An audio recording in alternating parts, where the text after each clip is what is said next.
मुख्यमंत्री जी रोटी दो, मुख्यमंत्री जी रोटी दो, मुख्यमंत्री जी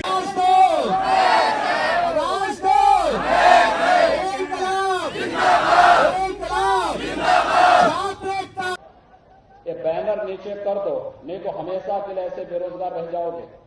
हटाओ उसको। नमस्कार। उत्तर प्रदेश में नई शिक्षक भर्ती की मांग को लेकर पिछले 6 दिनों से लगातार धरना प्रदर्शन जारी है। उस दिन के अंदर तपतपाती कड़कड़ाती धूप के अंदर पेड़ की छांव के नीचे बैठकर रात को भिनभिनाते मच्छरों के अंदर सोकर छात्र लगातार सरकार से नई शिक्षक भर्ती की मांग कर रहे हैं। सरकार कोई सूद नहीं ले रही। ऐसा लग रहा है कि जैसे गूंगी बहरी हो चुकी है।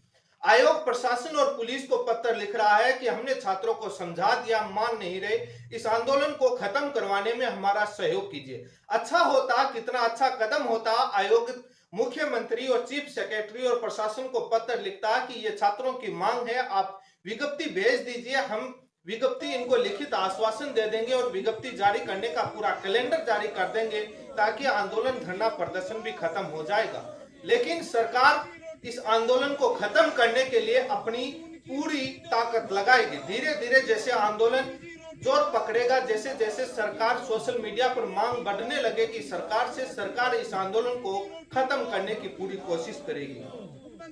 बीजेपी आईटी सेल ट्विटर पर आंदोलन को विपक्षी पार्टी का बताकर घोषित करने में लगी हुई है। उन ट्विटर पर लिखने वाले सपा पार्टी का एजेंट बताकर इन छात्र नेताओं को इस आंदोलन को सपा पार्टी का बताकर लाखों करोड़ों छात्रों का भविष्य बर्बाद करने में लगे हुए हैं। ये आईटी सेल वाले एक ट्विटर के लिए 2 रुपए 5 रुपए में दिहाड़ी पर ट्वीट करने वाले कितने लाखों छात्रों का भविष्य बर्बाद करने में लगे हुए। अच्छा होता यही सरकार से मांग करते कि बेरोजगारी की दर बढ़ रही है, इतने बीएड और डीएलएड कोर्स करवाते, एक भर्ती तो दे दीजिए। पिछले 6 सालों से भर्ती नहीं आ रही।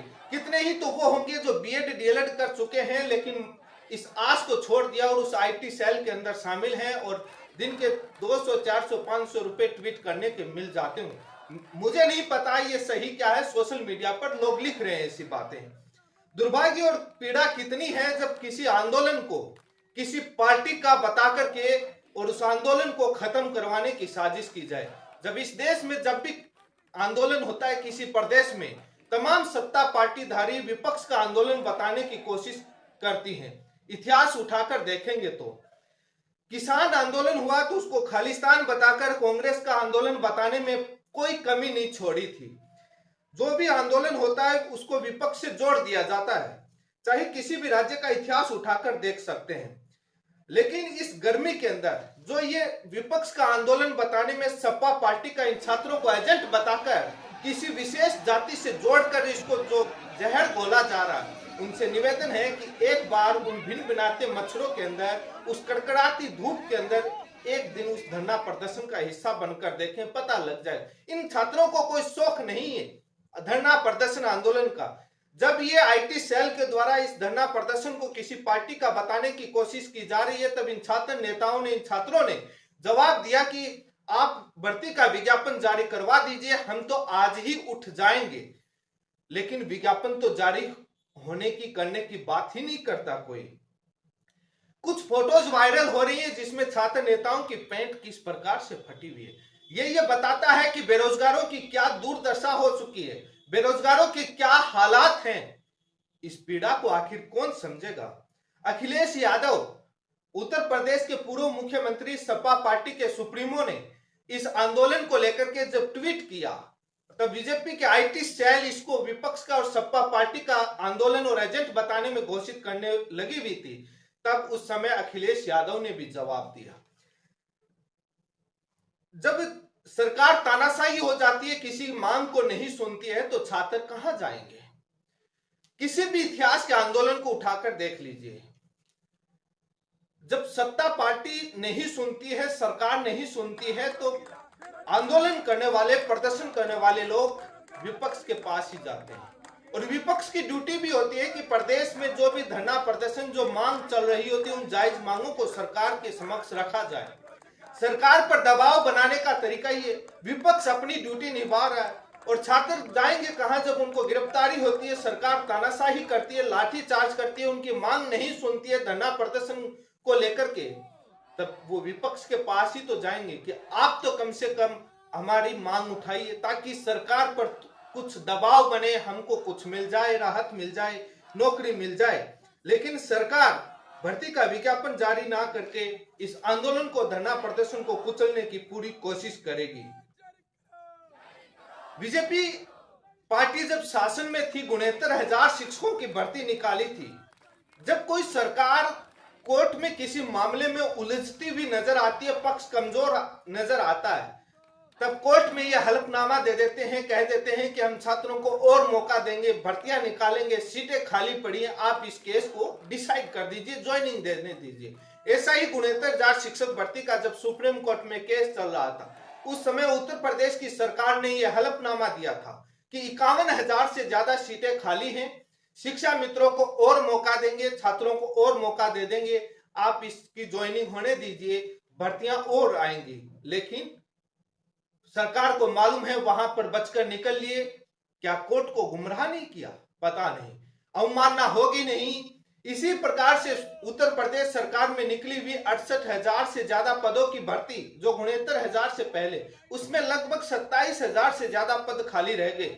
मामला हाईकोर्ट में पहुंचा और हाईकोर्ट ने कहा कि पद खाली हैं, इनको भरिए, और सरकार को निर्देश दिया। लेकिन आज तक सरकार उन निर्देशों का पालन नहीं कर रही, उन पदों का कुछ पता नहीं।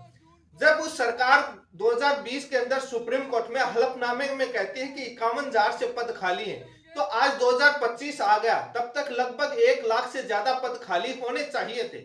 लेकिन ऐसा क्या होता है, कौन सा जादू चलता है, पता नहीं। उन 51,000 पद भी खत्म हो जाते हैं और सरकार विधानसभा और तमाम जगह कहती है कि छात्र और शिक्षकों का अनुपात सही है, कोई टीचर्स की कमी नहीं है, भर्ती की जरूरत नहीं है।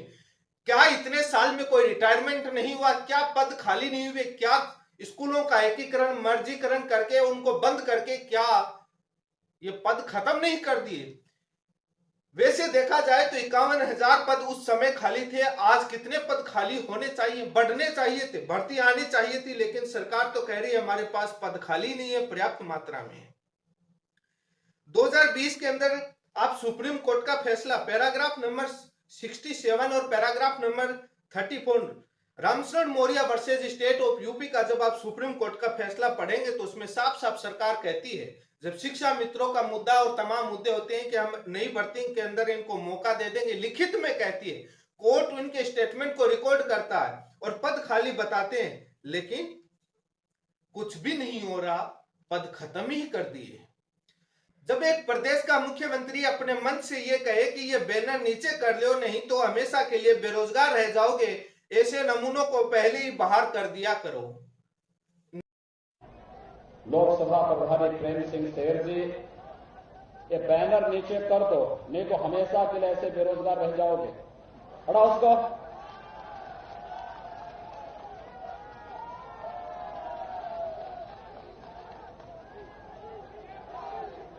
ऐसे नमूनों को बाहर कर दिया करो पहले। बेरोजगार छात्रों को ये कहे तो क्या उम्मीद की जा सकती है?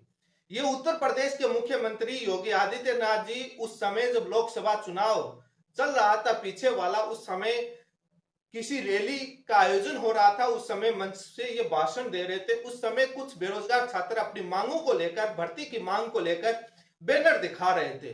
तब मुख्यमंत्री ने ये कहा, क्या उम्मीद की जा सकती है? छात्र ये कहां जाएंगे? प्रदेश के मुखिया के पास जाएंगे। आप मिलते नहीं है तो किसी रैली या कहीं पर पार्टी का आयोजन होता है तो वहीं पर लेकर पहुंचेंगे। जब वहां मिलने नहीं दिया जाता है तो तख्ती या बैनर के थ्रू अपनी मांग सरकार तक पहुंचाने की कोशिश करेंगे। जब सरकार तानाशाही हो जाए, सरकार ये कहे कि बैनर दिखाने वालों को बेरोजगार रह जाओगे, इनको ऐसे नमूनों को बाहर कर दिया करो। ये अक्सर देखा जाता है तमाम सरकारों के अंदर जो सत्ताधारी होती हैं, जब मुख्यमंत्री प्रधानमंत्री की रैली होती है तो वहां पर काला झंडा है, काला कपड़ा पहन करके अंदर नहीं जाने दिया जाता है। वहां पर कोई बैनर तख्ती का प्रदर्शन नहीं होने दिया जाता। यदि उनको इनपुट होता है तो घर पर डिटेन कर दिया जाता है और घर से ही गिरफ्तार कर लिया जाता है, ताकि सरकार तक पता नहीं चले कि आपका विरोध या प्रदर्शन हो। कम से कम सरकार तक ये मांग ये छात्र कैसे पहुंचाएंगे? क्या उम्मीद कर सकते हैं कि सरकार भर्ती निकालेगी? बेरोजगार रह जाएंगे। जब यही पार्टी जब विपक्ष में थी, तब यही इन्हीं आंदोलन करने वाले तमाम राज्यों के अंदर जो इन पार्टियों की सत्ता होती है, तब विपक्ष की भूमिका निभाते हैं, तब आंदोलन करने वालों पर लाठीचार्ज, ऐसे मांग करने का समर्थन करते हैं और लाठीचार्ज का विरोध करते हैं। सत्ता में आते ही रवैया बदल जाता है। बेरोजगार रह जाएंगे। आखिर मांग तो बढ़ती रहे थे, क्या वो इस प्रकार की भाषा बोलना एक प्रदेश के मुख्यमंत्री के लिए शोभा देता है? ऐसे नमूनों को बाहर कर दिया जाए, क्या ये तानाशाही नहीं? अच्छा होता है कि प्रदेश के मुखिया ये कहते हैं कि ये जो बैनर दिखा रहे हैं, एक बार इनको हमारे पास भेजिएगा, हम इनकी मांग सुनते हैं, समाधान करते हैं। कितना अच्छा मैसेज जाता कि प्रदेश का मुखिया कितना संवेदनशील है। वैसे तो जब तमाम तरह के सेंसिटिव बनाने की चुनाव के समय कोशिश की जाती है, लेकिन ये युवा भी जब वोट का समय होता है, जाति और धर्म के बीच में उलझ कर रह जाता है, तब सरकारें तानाशाही होंगी। लेकिन आखिर सरकार कब भर्ती निकालेगी? 2 जून को ये बेरोजगार छात्र फिर से प्रदेश के युवाओं से आह्वान कर रहे हैं, मांग कर रहे हैं कि ज्यादा से ज्यादा धरना प्रदर्शन पर पहुंचे स्थल पर, और सरकार के पास मुखरता के साथ और जोर शोर से आवाज उठाई जाए और सरकार से भर्ती के लिए दबाव बनाया जाए। दूसरी तरफ बीजेपी आईटी सेल क्या करने में लगा है? देश का कितना बड़ा दुर्भाग्य है। कुछ भाड़े पर ट्वीट कर दिए जाएंगे, उन लाखों छात्रों का भविष्य बर्बाद कर दिया जाएगा। क्या छात्र बीएड डीएलएड करके पकौड़ा तलेंगे? वो रोजगार है? क्या सरकार का यही ड्यूटी? जितनी हो सकती है उतना तो दिया जाए। वैसे शिक्षा पर काफी बात होती है, क्वालिटी एजुकेशन पर, शिक्षा का अधिकार पर काफी बात होती है। इन सरकारी विद्यालयों के अंदर पद भरोगे, मॉनिटरिंग अच्छी करोगे, मैनेजमेंट अच्छा होगा, तो नामांकन भी बढ़ेंगे और भर्तियां भी आएंगी, और क्वालिटी और गरीब मजदूर किसान के बेटे को शिक्षा भी मिलेगी फ्री की। स्कूल का एकीकरण करोगे तो उससे दूर दराज से छोटे बच्चे कैसे पढ़ने आएंगे?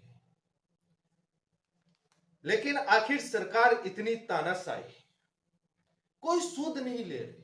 पिछले 6 साल से कोई भर्ती नहीं। इसी के साथ आप सभी का बहुत बहुत धन्यवाद।